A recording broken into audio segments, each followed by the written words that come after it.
नमस्कार प्रिय दोस्तों।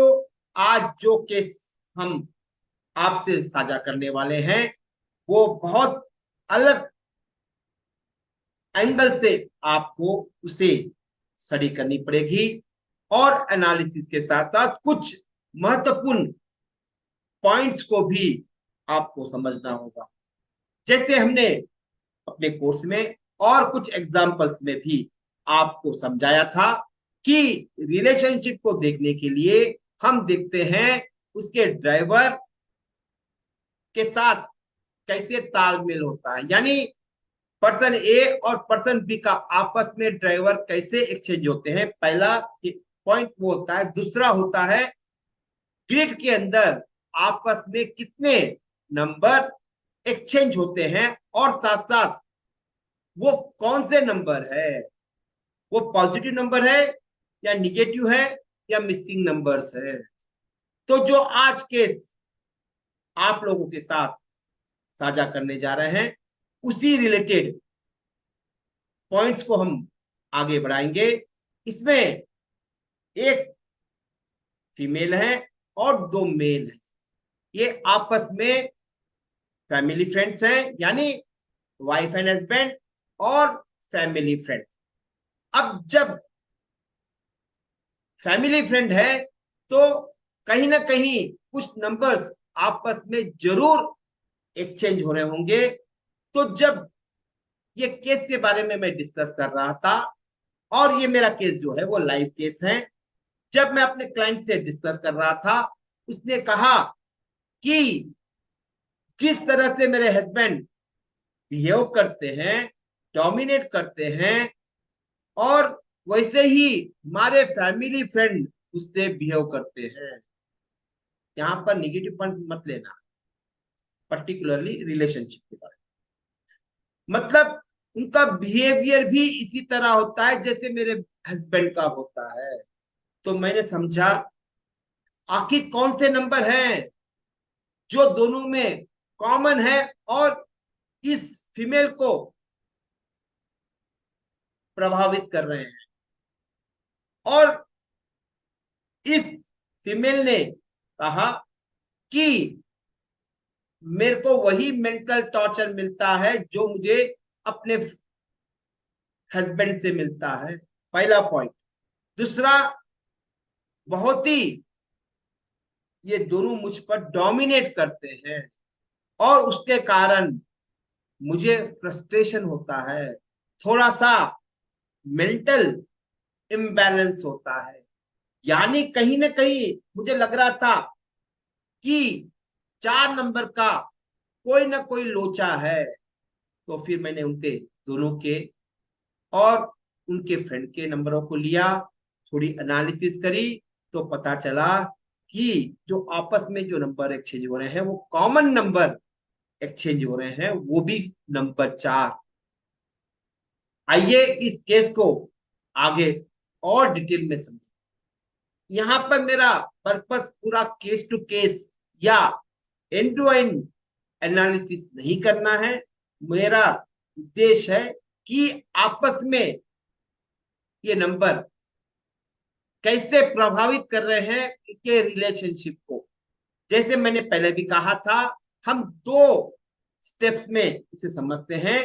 पहला जो है, ड्राइवर और ड्राइवर आपस में बैलेंस है नहीं है, आपस में तालमेल है नहीं है। और फिर ग्रिड के अंदर जो नंबर एक्सचेंज हो रहे हैं वो कितने हो रहे हैं, पॉजिटिव है या निगेटिव है। आया समझ में? तो उसी फार्मूला को हम यूज करते हुए इस केस को समझेंगे। तो आइए अब इस केस को थोड़ा डिटेल में समझते हैं। अब यहां पर देखते हैं कि हस्बैंड का जो डेट ऑफ बर्थ है, वाइफ का जो डेट ऑफ बर्थ है और उसके फ्रेंड का जो डेट ऑफ बर्थ है, और यहाँ पर उनके ड्राइवर, कंडक्टर, हुआ नंबर और चैलेंज नंबर मैंने दे दिए। ओके। अब उनका जो फ्रेंड है उनके चैलेंज नंबर 1 2 3 है, और वाइफ के चैलेंज नंबर 3 है, और हस्बैंड का चैलेंज नंबर 5 है। ओके। अब यहाँ पर उनके ग्रिड बना दिए मैंने। और जो जो मिसिंग नंबर है उसको मैंने क्रॉस कर दिया है।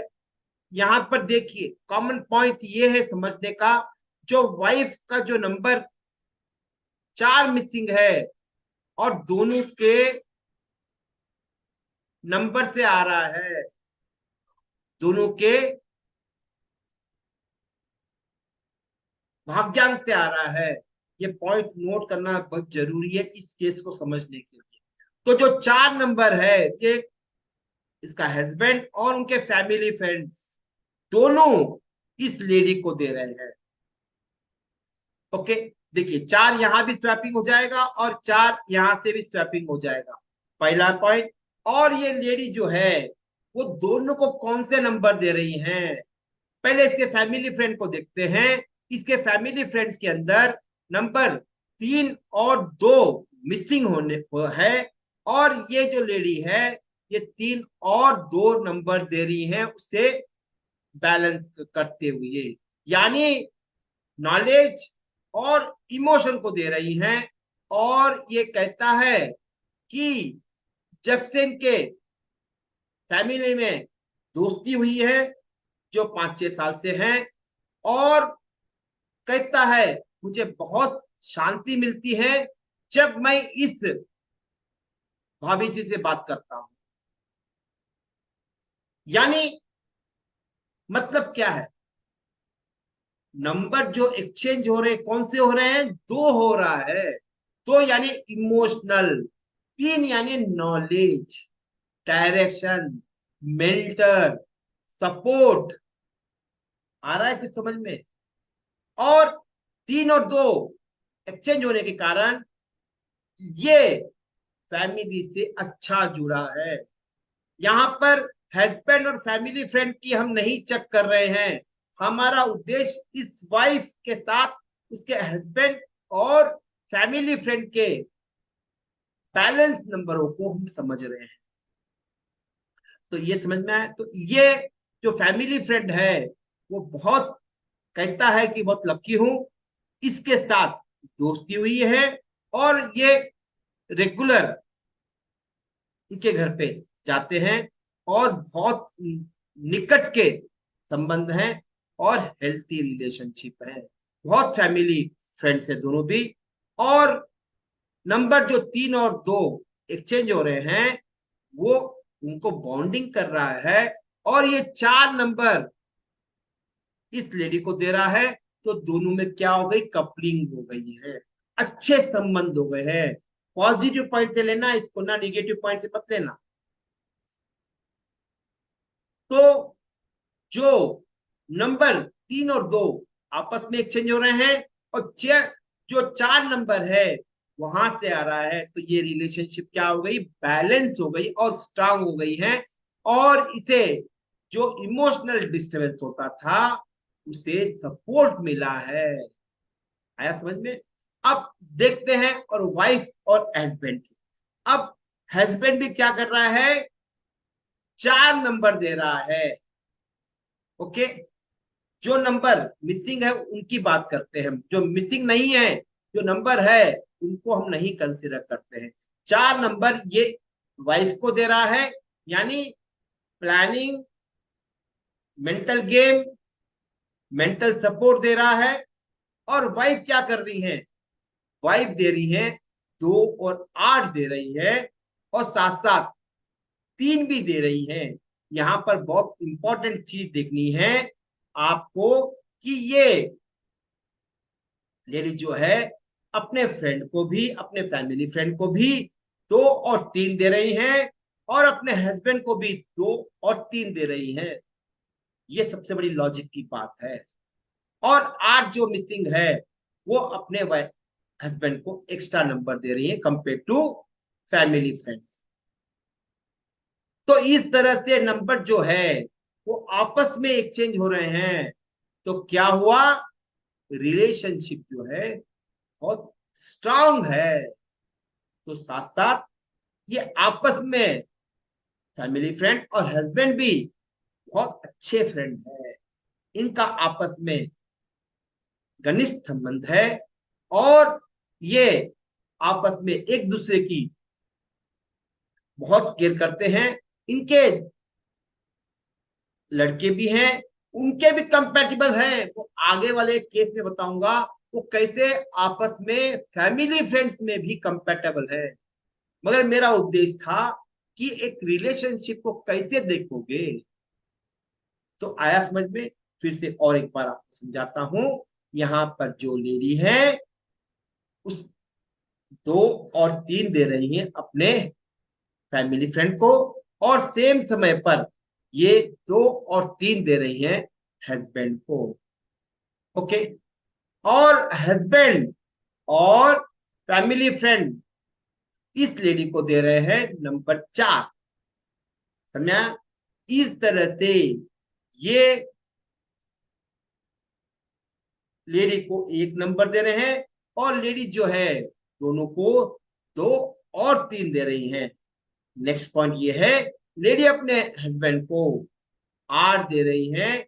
इसका मतलब उसका जो प्लेन है, कौन सा, स्टेबिलिटी का, आउटपुट का, या सिल्वर प्लेन कहिए, जो 2, 5 और 8 से बनता है वो आउटपुट का कहलाता है। उसे बैलेंस कर रहा है, और ये कहता है कि जो मेरी डेवलपमेंट हुई है अपनी शादी के बाद ही इसकी डेवलपमेंट हुई है। यानी फाइनेंशियल स्ट्रगल इसका काफी कम हुआ शादी के बाद, क्योंकि ये 8 नंबर जो है फोकस फाइनेंस को दे रही है। आया समझ में? तो इस तरह से आप कोई भी केस को एनालाइज करोगे और फिर अपने केसेस पर अप्लाई करोगे। आज के केस में हमने देखा कि एक नंबर कैसे प्रभावित करता है कितने भी रिलेशनशिप को। यहां पर तो हमने फैमिली फ्रेंड्स को लिया था और हस्बैंड को लिया था, मगर कहीं भी हो आप इस लॉजिक को अप्लाई कर सकते हो और अपने फ्रेंड्स की स्ट्रेंथ को या नंबरों के गेम को समझ सकते हो, और ये भी कह सकते हैं कि आपकी किसी की दोस्ती कितनी गहरी होगी और कितनी स्ट्रांग होगी और कब तक चल सकती है, ये भी आप नंबरों से गणना कर सकते हो। यहां पर वो पॉइंट नहीं कर रहे हैं, हम ये कर रहे हैं कि इनके बेसिक ग्रिड के अंदर ही नंबर बहुत स्ट्रांग हो रहे हैं। यदि महादशा, अंतरदशा या पर्सनल ईयर में यदि नंबर एक्सचेंज होते हैं वो टेम्पररी रिलेशनशिप होती है, मगर यहाँ पर नटल चार्ट के अंदर ही नंबर एक्सचेंज हो रही हैं, तो ये जो रिलेशनशिप है बहुत अनंत काल तक चलने वाली है। आया समझ में? तो इस तरह से कोई भी पार्टनरशिप को, रिलेशनशिप को आप कैलकुलेट कर सकते हो, और मैरिज कंपैटिबिलिटी के लिए भी यही फार्मूला आप अप्लाई करते हो।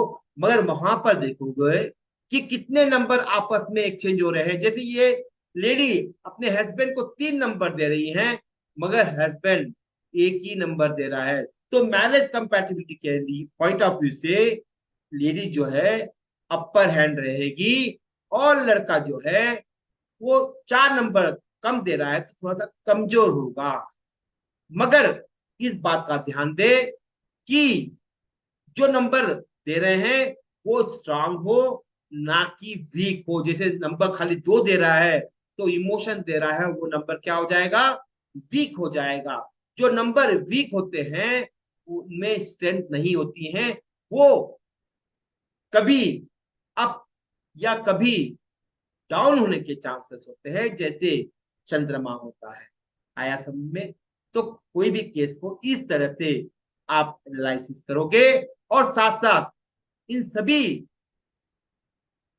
पॉइंट्स को अपने केसेस पर अप्लाई करोगे, और जो भी डाउट आ रहा है आप फोरम में पूछोगे, और मेरी टीम आपके सवालों की जवाब देने में सक्षम है। और मैं बहुत खुश हूं कि मेरी टीम जो है आप लोगों को सपोर्ट दे रही है, और साथ साथ उनका भी लर्निंग हो रहा है। यदि आप ऐसे सपोर्ट ग्रुप से जुड़ना चाहते हो तो आप मुझे 8125711467 पर संपर्क कर सकते हो।